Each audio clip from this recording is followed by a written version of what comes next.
the Feast of the Transfiguration, the glory of God showing forth through Jesus on the mountain.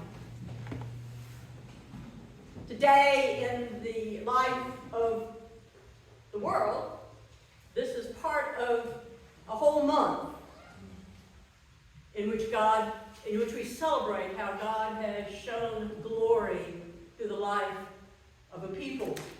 What month is this? Black History Month. Black History Month. 365, 24/7. That's right. Exactly. Exactly. And the glory of God will shine through it. You know, that word glory,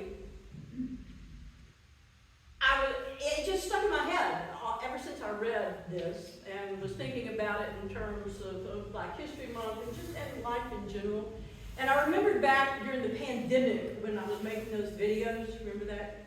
And I decided that the way to do those videos in worship was not to do a whole full-fledged sermon, but was to do a short little thing that I called the Word for Today. The Word for Today. So I'm going to go back and recapture that idea and just say that the Word for today is, can you guess it? Glory. Glory. The word for today is glory. And it runs through all of the readings that we heard today. In the first reading about Elijah, it is not mentioned specifically. But the psalm then reminds us to look back at that reading. Because in the psalm it says, God reveals himself in glory. Our God will come and will not keep silence before him. There is a consuming flame, and around him a raging storm. And what happens when Elisha sees Elijah being taken into heaven? He sees the chariot of fire, the horses of fire, and a whirlwind. And that's how God speaks, because that is the glory. He sees the glory of God. That's why he's so excited and exclaims, oh my God, look what I'm seeing. And I'm supposed to see the glory of God and die right after that. I'm still here, and here's the glory of God. The flaming chariot, the flaming horses, the whirlwind. And the psalmist remembers that story. And then we get to Corinthians, and what is the first thing it says? Our gospel is, look, you can cheat. Look, what does it say? Our gospel is veiled. Because the glory of God and the whole story of the Exodus, as the glory of God dwelling among the people dwelt in the ark, and the ark dwelt in the tent. Remember, it shined so brightly that the people, if they were going to be okay, when they went in, they had to put a veil on their face. Because the glory of God was there. When Moses went up on the mountain to receive the 10 Commandments, and he comes back down, his face is shining. It's shining with what? The glory of God. And so then when we get to the mountaintop and the transfiguration, the story that we always tell before we begin to go through that long season of Lent and that long week of Holy Week, before we ever get to Easter. Everybody else may think this is the Easter season, this is the Lenten season, this is the season of the Passion, because it is in the Passion that we see a part of that glory. It's not just in the resurrection, it's in the death and the resurrection together. And so before all of that happens, there on the mountain, 3 of the people that Jesus will have to depend on as he goes this week when he goes down to Jerusalem. And there's no magical foretelling about this. There are wanted posters for him all over the place.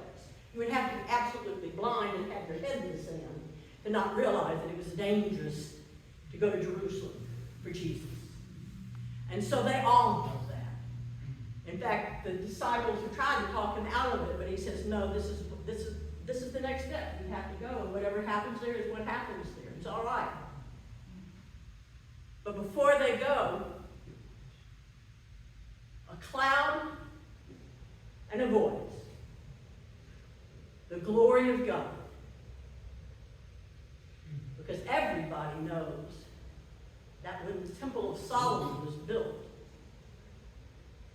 a cloud came down and engulfed so that the people could barely see, because that's in the scripture and they would have to do those stories.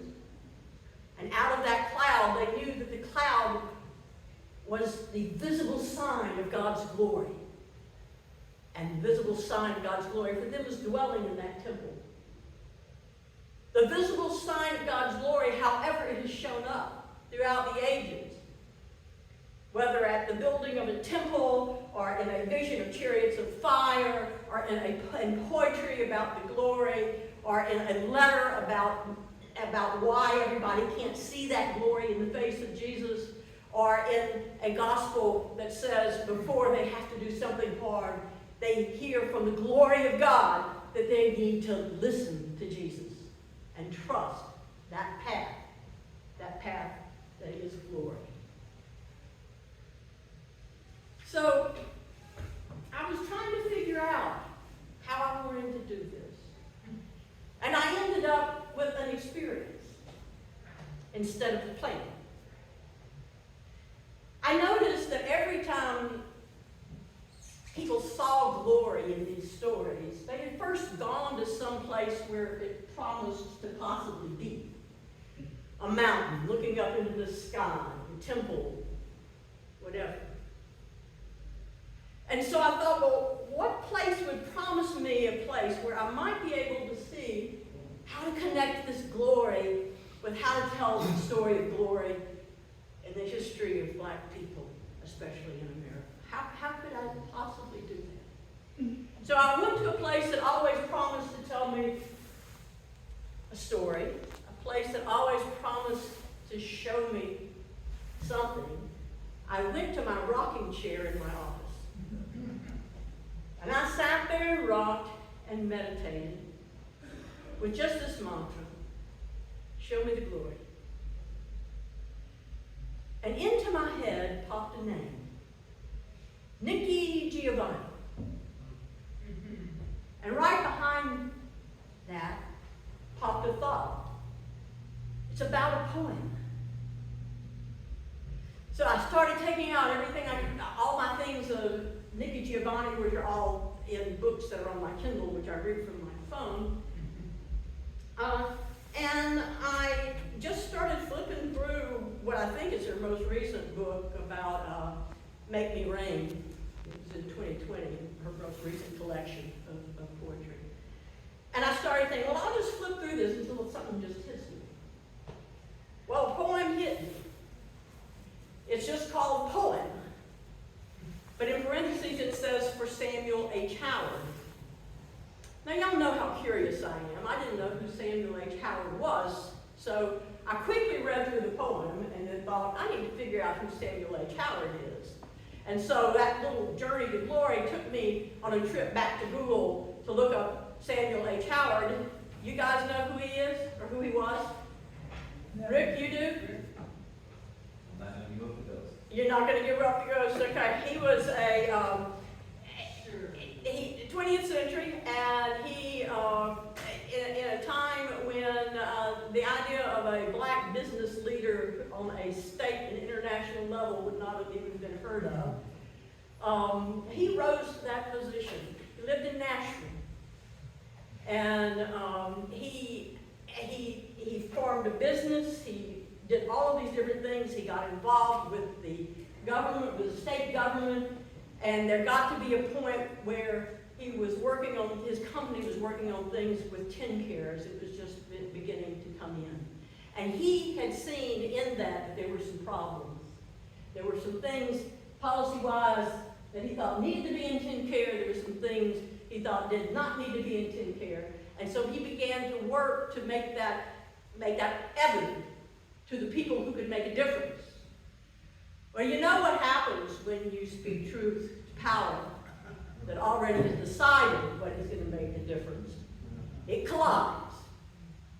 And it collided in a big collision of a major slander campaign against him that began to take down not only everything he built, but more importantly to him, it was taking down his good name. In a book he wrote about thoughts of his life and work, he starts it by saying that the one thing his mama always told him was the only thing you got is your good name. And they were taking that away from him. called Flight of the Phoenix, because like the phoenix rises from the ashes, he did not let that keep him down. He rose from those ashes, and by the time he died, which was only in 2020 is when he died, he had Parkinson's for many years. But when he died, he had built it all back up again, including his good name. I thought, wow, that's a great story. I read the poem again. And then I got to the part of the poem where it says, we preserved, we made a change, we stood ever on the altar. And ever on the altar is a capital E. It's like a title. And I thought, oh, I love that phrase. And I thought, wow, it must mean something. So guess where I went? Back to Google. So the first thing I found and discovered was an art exhibition in 2020 by Terry Adkins, musician and artist, installation artist. One of his things, and I get this backwards sometimes, so I'll try not to. One of his things was that he wanted to make art as ethereal as music, and music as concrete in people's lives as art. And so he did these incredible art and music and sound and using things just from different things. And this was an installation he did in 2020, and the name of the installation was Our Sons and Daughters Ever on the Altar. So I started looking at a video. And in the video, the curator leading the video explained that Ever on the Altar is part of the motto for Fisk University. Here are our sons and daughters ever on the altar, I think is it. Where Nikki Giovanni went, where Terry Atkins went, where Samuel H. Howard went. What a lot of glory in just following that one little trail. Glory shining through the faces, the lives of these people, in struggle and in celebration, in sorrows and in joy. Glory. Divinity shining through the light of people's faces, shining through the light of little moments. That time when you've gone someplace because you felt drawn to it, but then something surprising happens and all you can say is, oh, that's it. Wow. So I want to go to a place, as I end this, to go to a place that might promise a sign of glory. And I'm going to read this poem slowly. But from Nikki Giovanni, through my mouth to your ears. This is her poem called Poem for Samuel H. Howard. We celebrate, and rightfully so, those who escaped slavery. We are so proud of those who ran and those who did not tell who was running.